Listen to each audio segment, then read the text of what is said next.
Em nome do Pai, do Filho e do Espírito Santo. Amém. A graça e a paz da parte de Deus, nosso Pai, nosso Criador, o amor e a ternura e a misericórdia, Jesus Cristo, nosso irmão e Redentor, a luz e a força e a santidade do Espírito Santo, Paráclito, Consolador, estejam convosco. Bendito seja Deus que nos reuniu na morte de Cristo.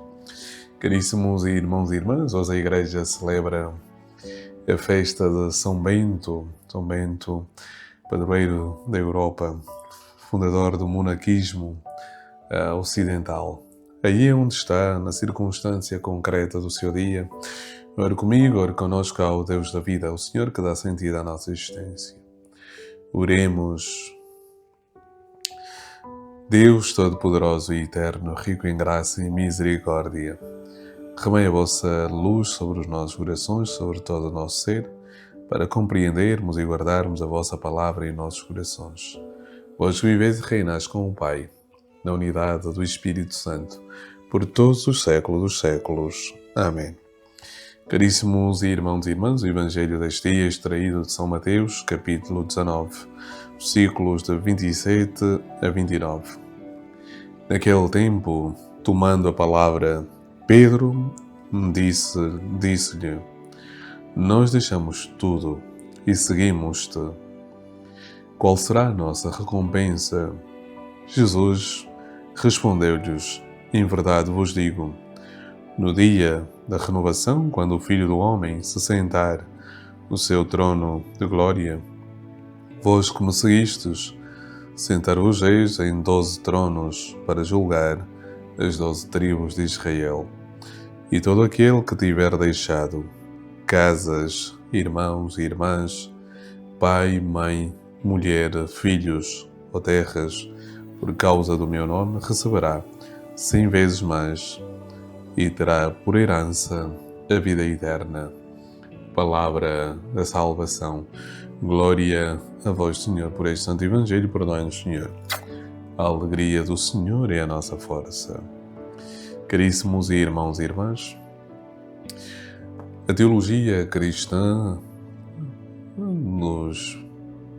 no primeiro milénio e também a teologia cristã na segunda parte do segundo milénio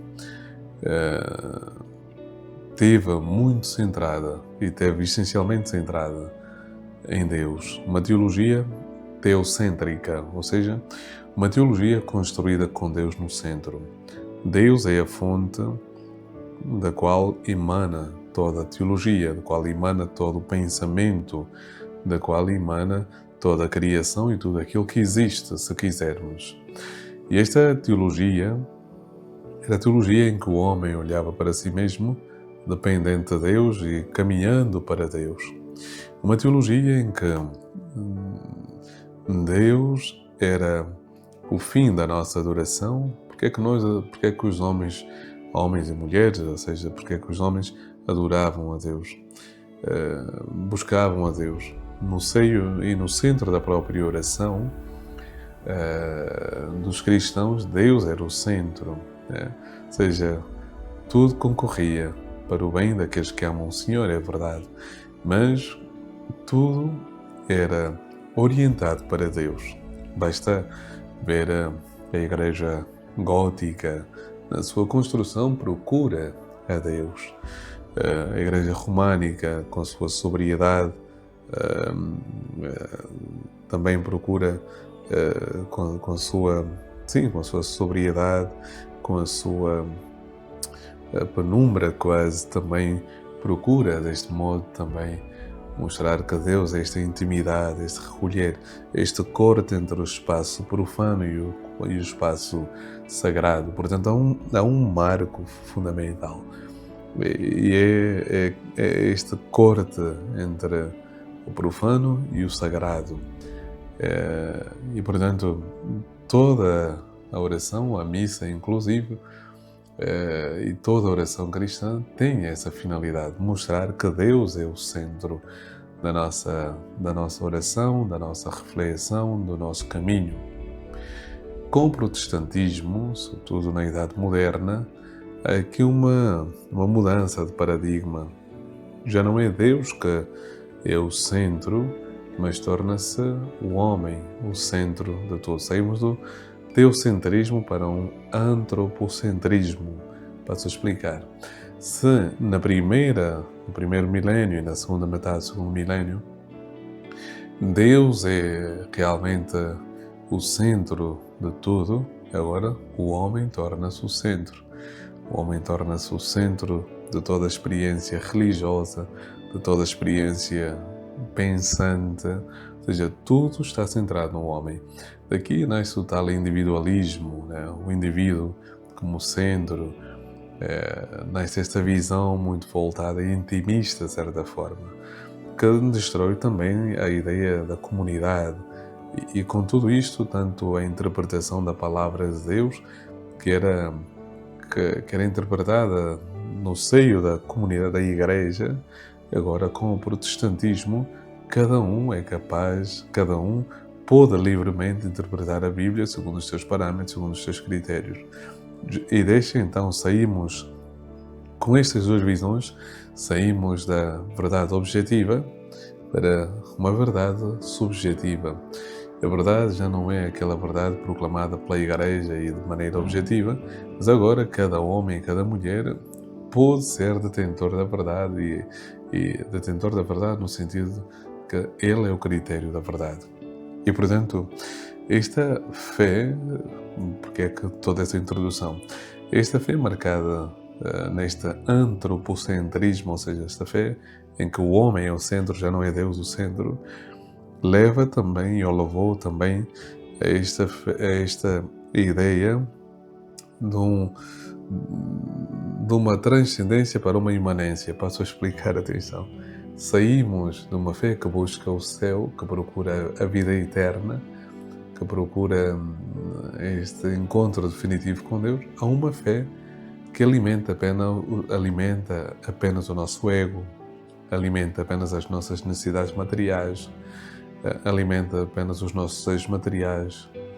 E aqui então percebemos o que Jesus hoje pretende corrigir. Todo este palavreado, se servir para alguma coisa, está bem, se não, perdoem-me, para dizer que Jesus corrige a visão de Pedro. Pedro espera uma recompensa material. Pedro espera que o Senhor o recompense materialmente. Mas Jesus coloca o foco numa outra dimensão, a dimensão eterna.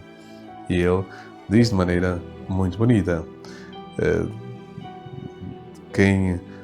todo aquele que tiver deixado casas, irmãos e irmãs, pai, mãe, mulher, filhos e terras por causa do meu nome, não é por causa de qualquer nome, não é por causa da minha boa vontade, não é porque não consegui, não, mas por causa do nome de Jesus, receberá 100 vezes mais e terá por herança a vida eterna.